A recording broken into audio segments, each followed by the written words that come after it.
Com mais um programa Setor Privado Mobilizado.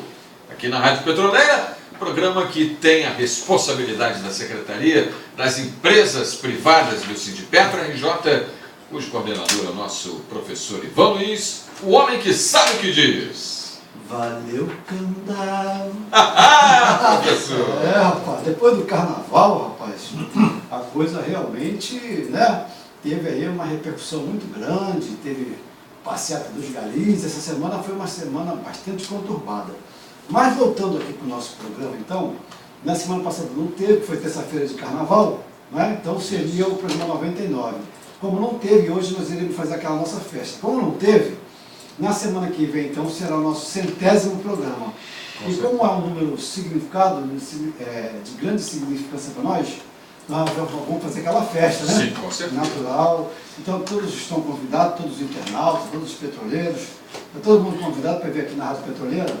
Nós vamos fazer aqui uma grande festa do 100º programa. E antes de passar a palavra para você, Furtado, eu vou mudar aqui um pouquinho o nosso protocolo. Volta. E vou aqui ler o nosso editorial, tá certo? Perfeito.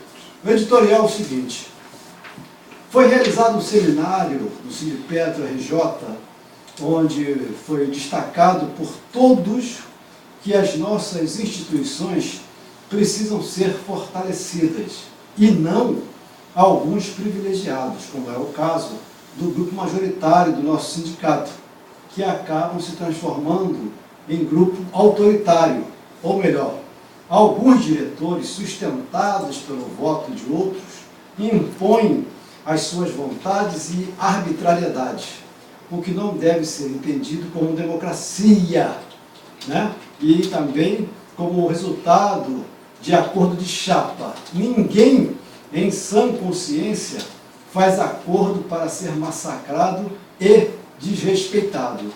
E lá tem um link, então, e nesse link todos podem assistir e obviamente ouvir as falações que aconteceram neste seminário. Agora os informes, então, passo a palavra aqui para as suas saudações para o nosso companheiro Antônio dos Reis Furtado, agradecendo também o apoio do nosso diretor Roberto Ribeiro, está ali na câmera ali, para poder, quando terminar o programa, nós botarmos logo no ar o nosso vídeo também. Então, companheiro Furtado, por favor, seus cumprimentos. Saudações rubras, né? E uma coisa que me chamou bastante atenção na colocação do companheiro Ivan é quando ele fala com referência a esse movimento democrático que houve no período do Carnaval, especificamente quando ali aqueles companheiros trabalhadores, abnegados trabalhadores, qualificados inclusive, os garis tiveram um posicionamento, né, de cobrar, e o resultado foi extremamente gratificante, à medida que talvez eles tenham tido uma categoria que tenha acontecido o maior índice salarial, em torno de, se não me falha a memória, 36, alguma coisa. Isso é importante, à medida que esses trabalhadores conscientes, né, e participativo, o que mais chama-nos a atenção, participativo, porque daqui nós vimos aí o movimento desses companheiros, nas passeatas, organizados, né? Não houve depredação.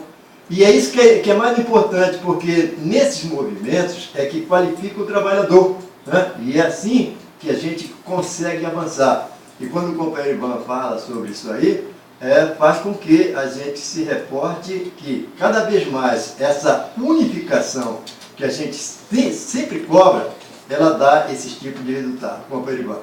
É verdade. E acrescentando um pouquinho mais, o movimento foi organizado pelos trabalhadores, liderado pelos trabalhadores e conquistado pelos trabalhadores, atropelando o sindicato.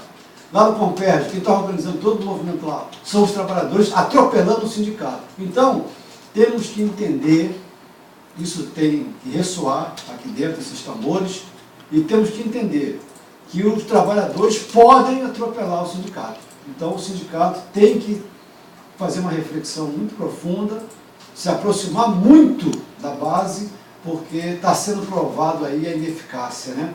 E depois da ascensão do nosso líder sindical, a lei é um marco de que os sindicatos, as centrais, as federações, confederações precisam avaliar ou reavaliar a sua postura perante os trabalhadores. Mas, companheiro Furtado, a nossa pauta, então, nós temos aqui uma pauta, uma matéria interessante sobre a investigação na Petrobras, que causou muita polêmica, inclusive adiou as votações no plenário federal. Tem um link lá no site professorivanluiz.com.br. Também, na nossa pauta, tem 2 pontos, essa investigação e a homenagem que nós estamos fazendo hoje aqui no nosso programa ao grande sambista Assis Valente, tá certo? Depois vamos ver se a gente consegue deglutir aí alguma coisa. E como destaque, nós temos que o STF, ele absolveu aí mensaleiros, né, que elas são 470, do crime de formação de quadrilha. Essa matéria também é muito interessante, está lá o link lá no site do professor Ivan Luiz, né? E também um outro destaque importante é com relação aos Estados Unidos e à União Europeia, e elas estão preparando sanções aí à Rússia, e nós estamos começando a testemunhar que a Guerra Fria realmente nunca esfriou, ela sempre esteve lá morninha e tal. E Obama diz, inclusive, que a Rússia violou lei internacional na Ucrânia. E quando eles acusam que algum país violou a lei internacional, eles esquecem que eles são useiro e vezeiro de violarem leis internacionais também, né? Também existe uma PEC propondo a redução do IPTU para quem protege o meio ambiente. Isso aí seria o nosso destaque. Agora, companheiro Furtado, nós temos algumas coisas aí referentes a Manguinhos e a Chevron, não é isso? Com certeza, né? Com referência a Manguinhos, na próxima quinta-feira, dia 13, às 14 horas, nós teremos a nossa reunião mensal. E ali vamos discutir algumas pendências no que diz respeito ao nosso plano de saúde, né? Lógico que é evidente. E talvez tenha sido uma das maiores vitórias do sindicato, né, através do nosso jurídico, a volta do plano de saúde para o pessoal aposentado que, mediante o acordo coletivo, levou este plano. A gente lamenta aí que, infelizmente, até o momento, ainda não foi restabelecido para o pessoal da ativa o mesmo segmento, né? Mas a gente está questionando isso aí. E também, né, estamos na expectativa, né, companheiro Ivan, na expectativa no que diz respeito à resposta da refinaria com referência à nossa pauta de reivindicação do ACT 2014-2015, né? Nós escutamos aí, mas é só em nível de boato, e nós não fazemos comentário em nível de boato, que supostamente a empresa teria proposta a ser apresentada para o sindicato e, lógico, evidente, para os trabalhadores. Mas até o momento nós ainda não recebemos qualquer tipo de informação no que diz respeito a esse tipo de proposta, né? E uma coisa também, né, companheiro Ivan, é que na quarta-feira, amanhã vai ser um dia extremamente importante, porque temos várias atividades, né, sindicais, inclusive, no que diz respeito às próprias eleições, e estaremos tendo uma assembleia com os trabalhadores da Chevron, para analisar a proposta que foi mandada pela empresa. A gente lamenta profundamente que mesmo com a boa vontade, se for o caso específico, dos trabalhadores da Chevron, ela não teve a sensibilidade de apresentar uma proposta que seja condigna, né? São 3 pontos. São 3 pontos, né? Que nós não vamos discutir os outros pontos porque já foram aprovados e há um consenso, não só dos trabalhadores, mas da própria empresa, né? E a empresa não teve essa sensibilidade de fazer uma proposta que alcançasse aquele movimento dos trabalhadores. Provavelmente essa proposta deve ser rejeitada, mas nós não estamos aqui indicando isso, nós respeitamos os trabalhadores através das suas assembleias, né? Esperamos que haja aí por parte deles um questionamento e fazer uma outra proposta, companheiro Ivan. E esse mês também nós não podemos esquecer que esse mês, no dia 13 de março, agora, quinta-feira, na UERJ vai acontecer um evento fantástico, com relação a boda de sangue, né? Que 50 anos tem boda de prata, e nós estamos fazendo agora 50 anos, é boda de sangue, com relação a 31 de março. E vai acontecer um evento muito interessante na UERJ, inclusive uma homenagem boa, uma homenagem bacana, vamos lá. O filho dele, inclusive, vai estar lá presente. Então, nós temos que lembrar e convidar a todo mundo para estar lá no dia 13 de março, a partir das 9 horas da manhã. Quando vai ver lá o credenciamento, né? Pois não.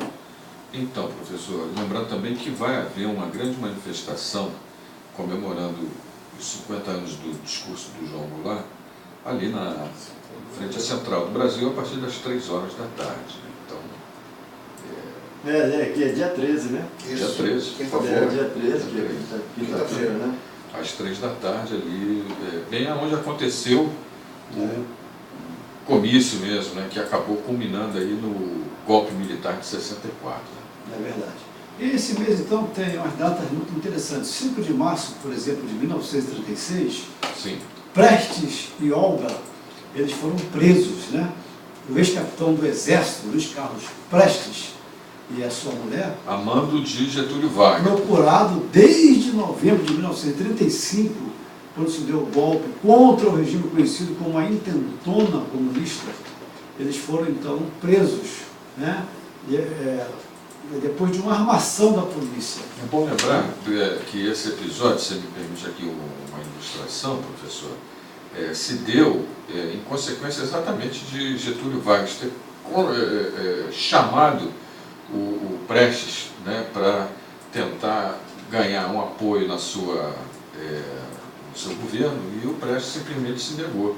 E a partir dali abriu uma oposição ao governo, e a partir daí então o Getúlio começou a caçá-lo de forma até culminar com a entrega da obra para o regime comunista de Adolf Hitler. Né? Você vê, ou está comigo ou está semigo. Não é assim? É verdade. Não tem meio-migo aí no tem, negócio. exatamente. Logo inimigo. Então, existia uma dúvida, né, com relação a Prestes.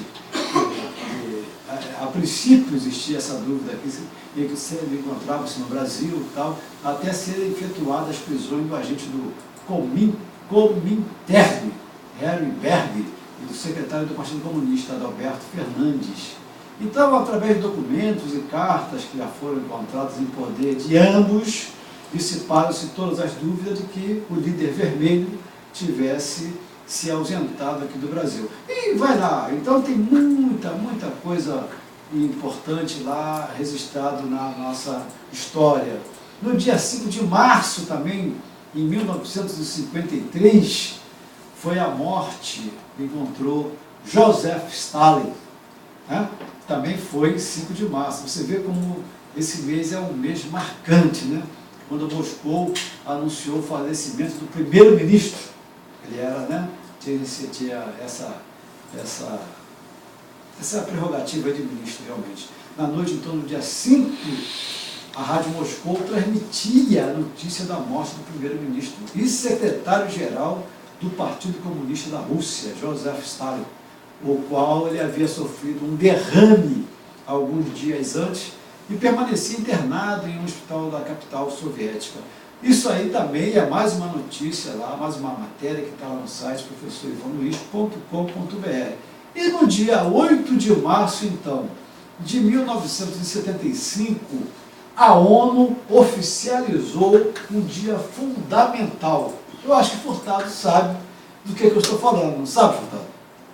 Dia 8 de março de 1975, você sabe, Furtado, do que se trata esse dia aí? Que a ONU então, ela oficializa um dia importantíssimo. Simplesmente uma homenagem às mulheres, né? O Dia Internacional das Mulheres. E quero dizer aqui que eu, especificamente, eu tenho uma grande mulher, né? Tenho uma grande mulher que, do pouco que eu sou, estou muito pouco, eu agradeço a ela, que sempre me deu apoio, que está sempre ao meu lado, que é a minha esposa. Todos nós temos uma grande mulher. Isso é importante. Por trás de um grande homem há sempre uma grande mulher. É verdade, é verdade, é verdade. Então, igualdade, desenvolvimento e paz foi o lema que levou a ONU, né? Que a ONU escolheu, olha só, igualdade, desenvolvimento e paz. Esses foram exatamente os lemas que a ONU ela escolheu para marcar os seus esforços em 1975 pela promoção da condição feminina no mundo. Assim, no dia 8 de 1975, as Nações Unidas comemoraram o Dia da Mulher como um dia de reflexão honesta sobre o que significa ser mulher no mundo contemporâneo. Isso é importante, essa matéria é importante e fundamental. E eu espero que o Furtado tenha dado um destaque importante nesse dia aqui, porque nós também temos que fazer a pergunta, onde é que estão as nossas brasileiras, né? Na realidade, nenhuma programação assim significativa, nenhuma programação de grande relevância nós vimos aqui no nosso país, na realidade. Nós não vimos nada assim de grande relevância, um fato que fosse um fato marcante, não é verdade? Deveria, né, professor? Até porque o governo é comandado aí por uma mulher. Então, é verdade. E você vê que até então a mulher cabia o quê? O status de força de trabalho de reserva, né? Sempre entrando no mercado para ganhar menos que o homem. Ainda é assim. Ainda certo? É assim. Quer dizer, a própria estrutura da sociedade marginaliza a mulher. Né? E a mulher está sempre sendo explorada, na realidade, dos dois lados. Né? O lado do trabalho de casa, esse trabalho de casa ele é repleto de atividade, e também a famosa jornada tripla. E na rua também, você vê que a mulher também ela acaba assumindo, né? Fora a relação dela conosco. A mulher conosco tem a relação de mulher, tem a relação de mãe, né? Tem a relação de irmã, né? Porque ela cuida do homem de maneira bem... E a relação de babá, né? Também, porque realmente ela é... Ainda cuida da prole, né? Ainda cuida da prole. Quer dizer, a mulher é um negócio muito sério. A mulher merece um destaque, sim, a mulher relevante. É uma coisa maravilhosa. Muito bem bolada. Vocês todas são maravilhosas. É verdade, todas elas. E em 9 de março, então, de 1921... Agora, eu gostaria de fazer um protesto. Né? Eu acho que o Dia da Mulher são todos os dias. Né? É uma grande injustiça eleger apenas um dia, né, para se louvar a mulher. A gente tem que louvar a mulher dioturnamente. Essa relação do aspecto masculino com o aspecto feminino, ela é bem complexa, porque o homem tem muito medo da mulher. Porque se você pegar as estruturas feministas que existem na natureza, o tratamento que a fêmea dá ao macho é um tratamento muito cruel. A fêmea é sempre muito cruel com o macho. Então, entendeu? isso significa que a nossa sociedade é matriarcal. A nossa sociedade, em tese, deveria ser matriarcal. Mas o homem, com medo, o homem vem observando a natureza sempre, né? E então ele vendo, observando a natureza, ele vê que toda sociedade matriarcal, o homem é segundo plano, né? No caso das abelhas, por exemplo, o cara só tem uma relação, ele tem uma relação, depois da relação manda matar porque não serve mais nada. As aranhas também agem. As aranhas, e você vê os naviolas, primeiro elas comem, os nenéns, os filhos comem, depois se sobrar o macho come.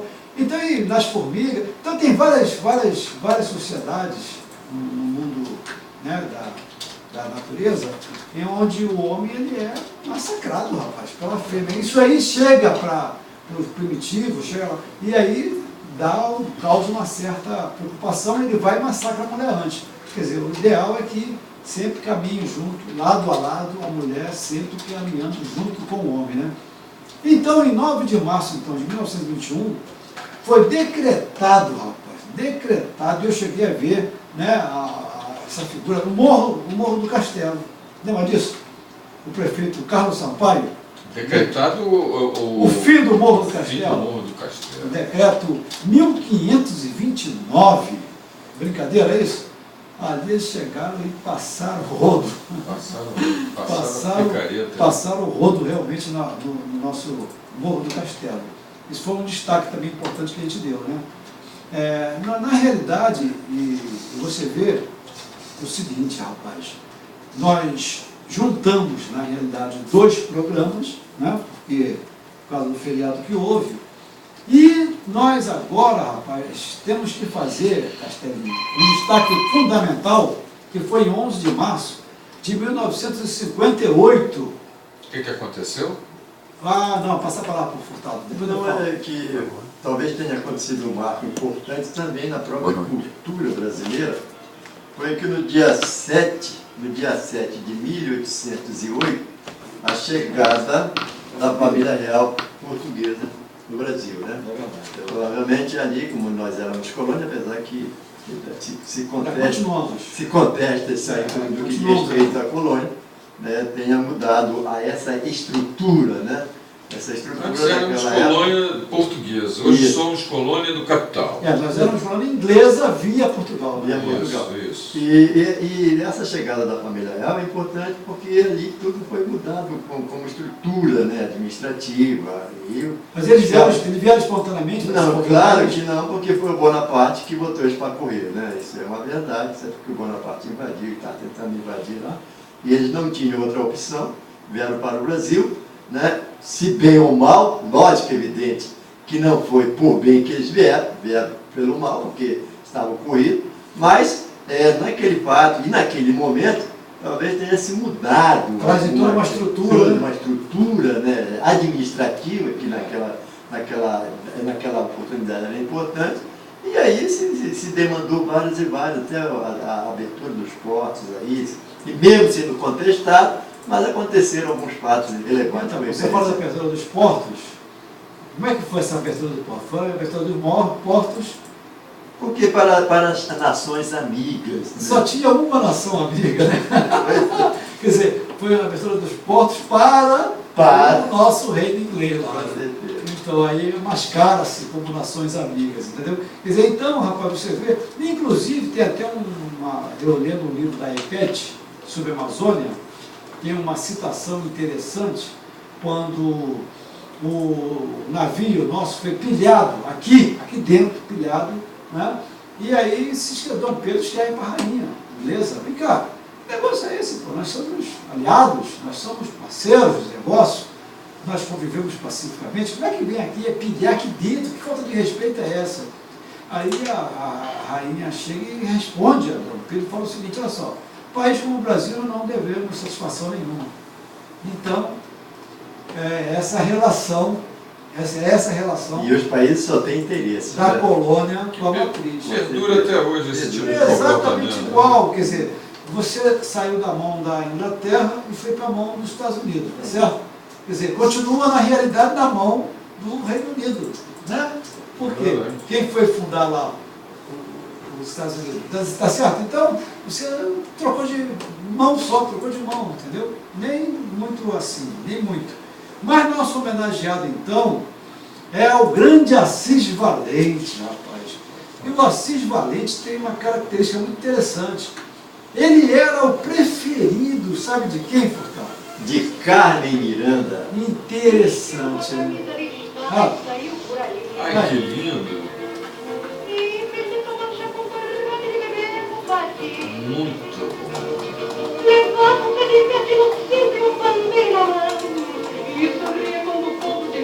Sossega, Leão. Sossega. Pode deixar, Castelinho, pode deixar.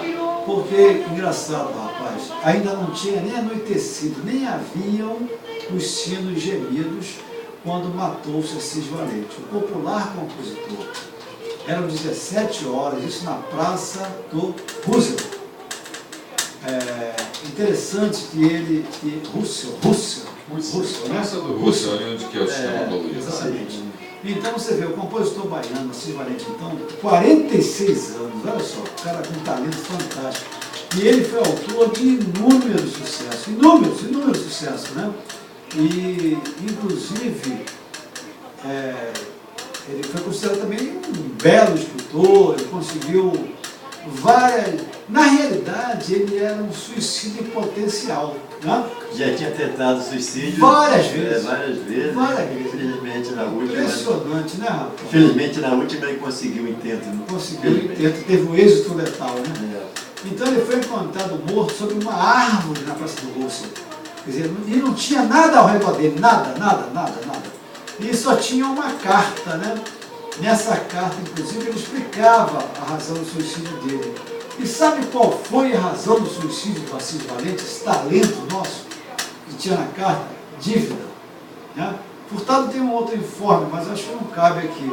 Mas o oficial, né, Furtado, a versão oficial é com relação à dívida. Porque, porque aí, no caso, seria uma coisa mais pejorativa, né? Isso aí, depois nos livros pode ser explicado.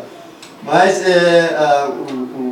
o essencial desse momento trágico dele foram as dívidas, né? Segundo aí na carta, ele pedia para um outro compositor pagar 2 meses de aluguel que estava atrasado, né? Esse tipo de segmento. E até porque também, além disso, além desse problema que ele tinha, né? Ele estava já esquecido, né? Porque a Carmen Miranda tinha ido para os Estados Unidos, que já tinha inclusive falecido, né? A Carmen Miranda tinha falecido em 55. E ele estava ali esquecido, como a grande maioria também, às vezes, dos cantores, compositores, que são esquecidos. Pelo retiro dos artistas. E a gente, nós, por exemplo, não temos esse tipo de sensibilidade, né? Imagina você fazer fama e depois você cair no ostracismo, né? Que deve ser uma coisa muito triste. E triste, né? Verdade. E você alcançar o sucesso é fácil. Manter o que é difícil. É verdade. É igual o poder, né? Você chegar no poder é uma coisa, você manter-se no poder é outra. Olha a preciosidade aí também que nós estamos ouvindo. Ó. Sobe o som, Castelo. Da glória.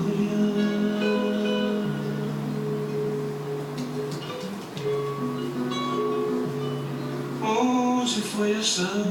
Muito bom. Então o compositor José de Assis Valente, ele nasceu, você vê que a base dele é uma base problemática. Olha só. Ele nasceu durante uma viagem de sua mãe a Salvador. E ainda pequeno, ele foi tirado dos pais e entregue a uma família de Alagoinhas, na Bahia.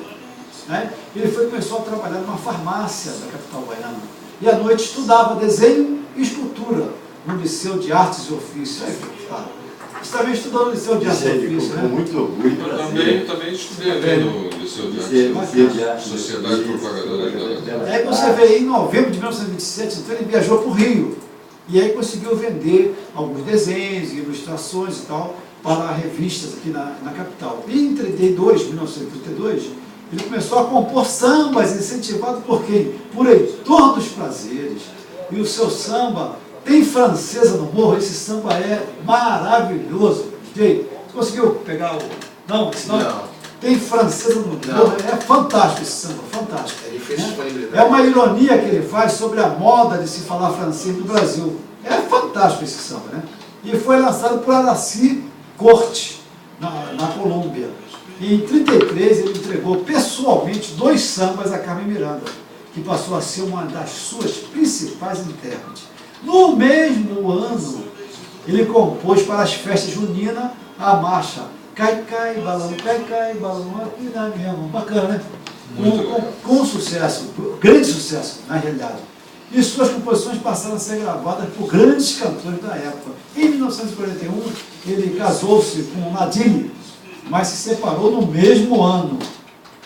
Problemas pessoais, principalmente de ordem financeira, levaram ao declínio da carreira, né? E culminaram em seu suicídio. Na realidade, nós lamentamos muito, porque a condição de suicídio é uma condição muito triste, né? Muito triste. Então, nossa homenagem, que nós fomos pesquisar, nossa produção do programa foi pesquisar, e foi a nossa homenagem, então, a esse grande compositor Assis Valente. E nós também queríamos ouvir aí boa noite do nosso companheiro Roberto Ribeiro, que já estamos no finalzinho. Já inclusive extrapolou o tempo. Já extrapolou o tempo. Já estamos com 1 minuto aí além do tempo. Então eu já me despeço, tá certo? E nós também nós nos despedimos, lembrando ao companheiro Bernardo, boa noite a ele, a família dele, que nós estaremos lá em Manguinhos, como é habitualmente. E permanente. A vitória é permanente.